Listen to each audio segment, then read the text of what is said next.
बधाई हो, बधाई हो, बधाई हो।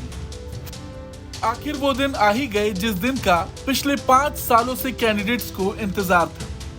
पिछले 5 सालों से यूपी पुलिस में भर्ती होने की जो तमन्ना थी, अब वो पूरी हो जाएगी। यूपी पुलिस में कांस्टेबल के पद पर 60,000 से ज्यादा पदों पर भर्ती के लिए नोटिफिकेशन जारी हुआ।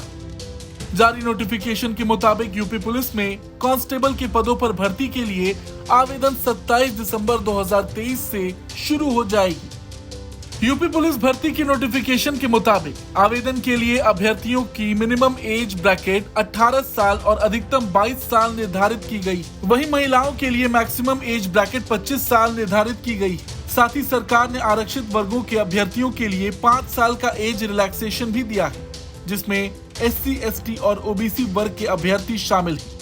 लेकिन इस नोटिफिकेशन के बाद सामान्य वर्ग से आने वाले अभ्यर्थियों ने सरकार से सवाल पूछा है कि हमने ऐसा क्या गुनाह किया कि हमें यूपी सरकार सजा दे रही है। यूपी में सामान्य वर्ग से आना पाप है क्या?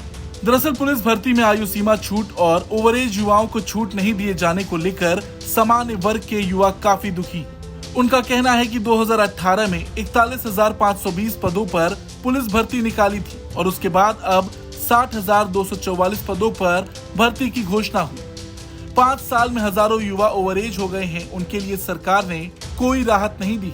हालांकि इस भर्ती में लेट होने को लेकर समय समय पर कोविड महामारी का रीजन बताया गया, लेकिन युवाओं का कहना है कि कोरोना महामारी ग्लोबल इशू था और इसके लिए अभ्यर्थी जिम्मेदार नहीं थे। ऐसे में सालों तैयारी करने के बाद उन्हें एग्जाम शेड्यूल से बाहर निकाल दिया गया, यानी उन्हें उस बात की सजा दी गई जो गलती उन्होंने की नहीं थी। हालांकि पुलिस भर्ती का ये मामला तूल पकड़ता जा रहा है और अब इस पर सियासत भी शुरू हो गई है। सरकार के इस फैसले पर कांग्रेस नेता सुरेंद्र सिंह राजपूत ने योगी सरकार पर हमला करते हुए कहा है कि सरकार छल और परपंच कर रही है। 2018 के बाद अगर 2023 में भर्ती निकाली है तो सरकार ऊपर एज रिलैक्सेशन क्यों नहीं दे रही?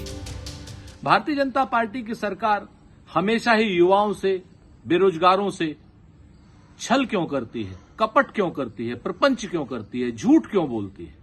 5 साल पहले जब भर्ती रद्द हुई तो उन्होंने कहा था अगली भर्ती आएगी तब आप लोग भरिएगा। उस समय का बेरोजगार अब 23 साल से ऊपर का हो चुका है, तो अपर एज लिमिट में भारतीय जनता पार्टी की सरकार रिलैक्सेशन क्यों नहीं दे रही? क्यों इस तरीके का झूठ, छल, कपट और प्रपंच कर रही है बेरोजगारों के साथ? बाज आइए इस बात से, बेरोजगार अराजक बन जाएगा। इस भर्ती में एज की सीमा पर छूट दीजिए, वरना पुरानी 5 साल पहले की भर्ती को बात करिए, बहाल करिए या उस पर काम करिए। इस तरीके की बात कहीं न कहीं देश के युवाओं के हृदय को छलनी करती है। ये कपट है, ये पाप है। वहीं सरकार के इस फैसले पर सपा प्रवक्ता अनुराग भदौरिया ने भी हमला किया और कहा कि उम्र की वजह से जो लोग एग्जाम नहीं दे पा रहे, सरकार को उनके बारे में भी सोचना चाहिए। कमाल उत्तर प्रदेश सरकार का, आज उन्होंने पुलिस भर्ती के लिए 18 साल और 22 साल की कर दिए। ठीक है, महिलाओं के लिए आपने 25 साल की कर दिए, लेकिन जिनको बच्चों को 5 साल पहले बोला गया था भर्ती निकलेगी पुलिस की तो आप भरना, अब उनकी अगर उम्र निकल गई है तो वो कैसे अप्लाई करेंगे? सरकार को कम से कम इसके बारे में सोचना चाहिए कि उन बच्चों को भी कैसे मौका मिले जो इस एज ग्रुप में नहीं आ रहे, कहीं थोड़ा बहुत आगे पीछे हो रहे हैं, उनको भी एडजस्ट कहीं ना कहीं सरकार को करना चाहिए। लखनऊ से सत्यम मिश्रा की रिपोर्ट, यूपी तक।